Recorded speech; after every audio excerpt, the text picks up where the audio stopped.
The first time I stepped into that mansion, I thought I was walking onto the set of a disaster movie. Shattered glass everywhere, red paint dripping down the walls like blood, and three little boys screaming like banshees. Not toddlers, not teens, just 6-year-old triplets. But they'd already gone through 17 nannies like it was a game. And apparently, I was nanny number 18. One of them, the one with the sharpest eyes, pointed at me and said, "Another black nanny. Daddy says you're cheaper." Then he tossed a toy truck straight at my feet like I was some unwanted delivery. Yeah, welcome to the Whitlock estate. Now I'm no rookie. I didn't walk in there for the paycheck. I walked in with a degree from Spelman, 10 years in early childhood trauma, and the kind of patience you only earn growing up in South Philly. But I'll be honest, those boys didn't scare me. You know what did? The look in their eyes. They weren't wild. They were hurt. And when kids act like that, they're not trying to drive you away. They're begging you to stay, just to see if you will. Their mother, Clarissa Whitlock, glided in wearing a necklace that probably cost more than my college tuition. "Miss Jackson," she said, smiling without warmth, "as you can see, my boys are spirited." The last nanny was from Yale, and she left sobbing. I just nodded. I'd seen broken before. This wasn't new. While she kept talking, the boys kept wrecking. Instead of yelling, I dropped to my knees right in the middle of it and started stacking blocks.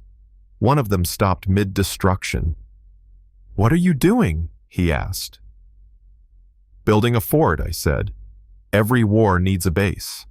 That confused them enough to make them freeze for a second. Long enough for me to plant the first seed. Their father showed up 5 minutes later. Jackson Whitlock, tech mogul, control freak, spoke like every room belonged to him, even the air. When he saw me, his first words were, "How much are we paying?" "Her," Clarissa answered. $3,000 a week." He laughed. 3. She's never seen that much in her life. I could have reacted. I didn't. I just kept stacking those blocks.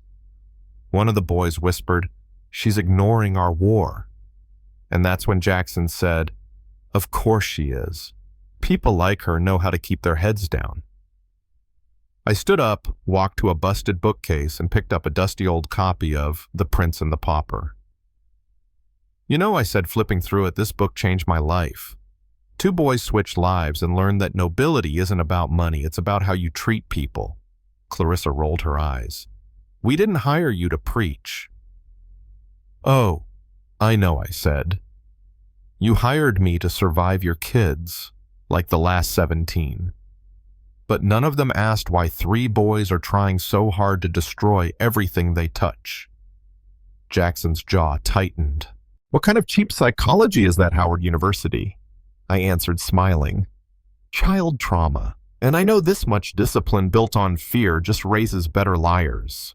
You want respect. Start by giving it." The room went silent. Even the boys stopped. Then out of nowhere, one of them, Jaden, the quiet one, asked, "How'd you know you needed a big base for tall towers?" I knelt again, eye level. My little brother used to build. Towers always fell until we learned strong foundations matter more than fancy walls. "Where is he now?" he asked. "He's gone," I said softly. A bullet in the wrong place. I was 15. Everything stopped. And for the first time, they saw me not as some outsider, but as someone real. Someone who knew what it meant to lose. Later that night while they slept, I made a call. My best friend, Dr. Alana Green, a child protection specialist. I told her everything.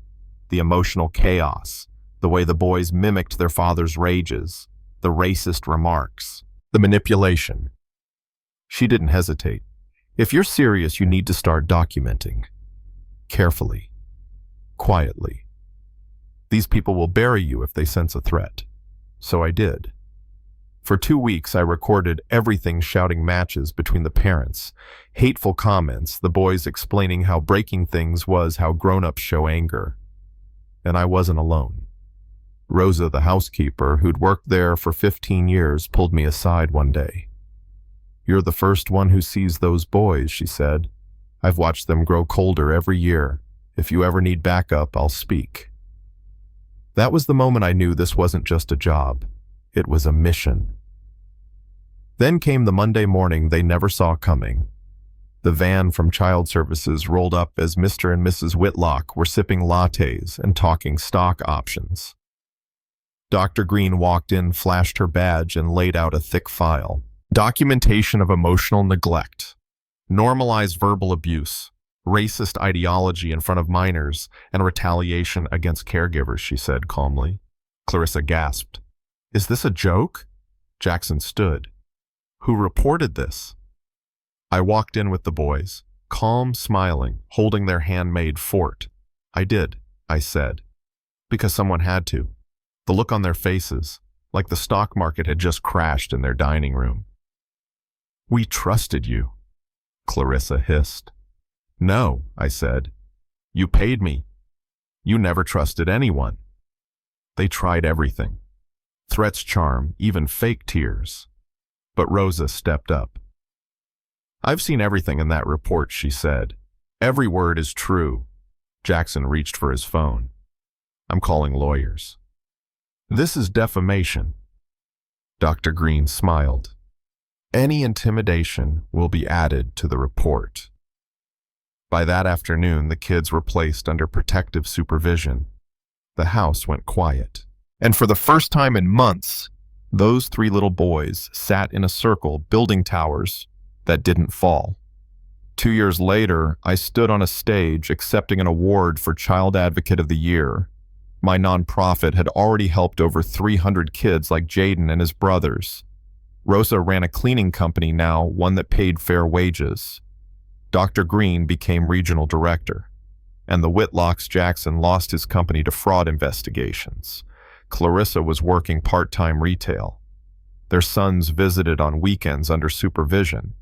Jaden writes stories now. Caleb's a math whiz, and the one who used to throw toy trucks. He volunteers at a shelter for abused kids.